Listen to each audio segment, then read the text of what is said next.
I want to talk about blogging and how it has affected mainstream news. One of the common debates about blogging is whether it counts as journalism or not.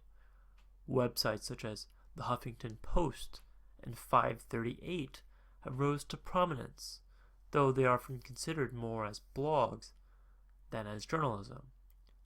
I don't want to discuss whether blogs count as news or as journalism, but about blogging and the internet at large, and what it has done to the nature of our democracy. For a long time, what we read and consume, especially as it pertains to news and analysis, was dominated by a relatively minor set of sources: the newspapers, news on TV.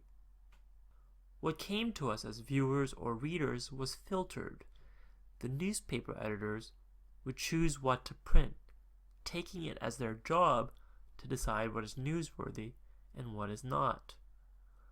The idea was that newspapers and news organizations had a responsibility to the truth, and they ensured that what they said was sufficiently verified, that it was free of bias, that it was accurate.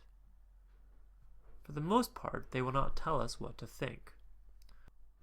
We readers would then form our opinions based on the objective information they gave us. But in recent years, newspaper readership has been in decline, and the newspaper industry has suffered.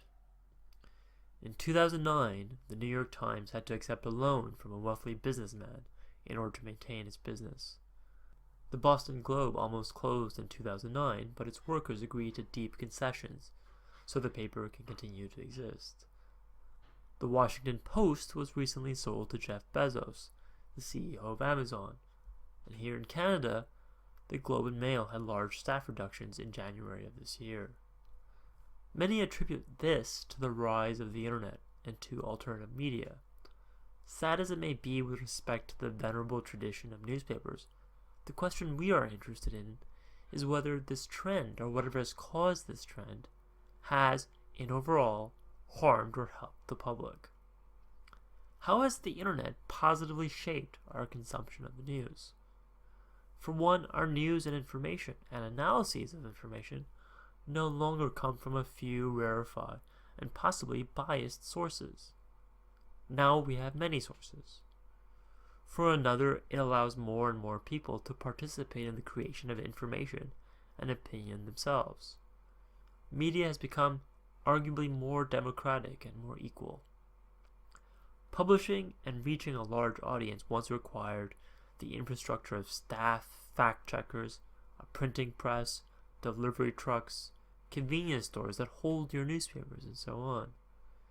In those days, very few had the privilege of publishing.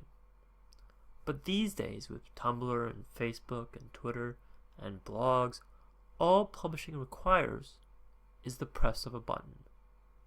Anybody can reach an international audience, larger in fact than most newspapers once did, rather quickly and easily.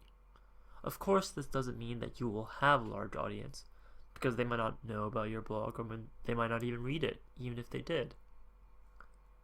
So we will look at a couple of articles that discuss the problems with the rise of blogs and how that has affected the function of news.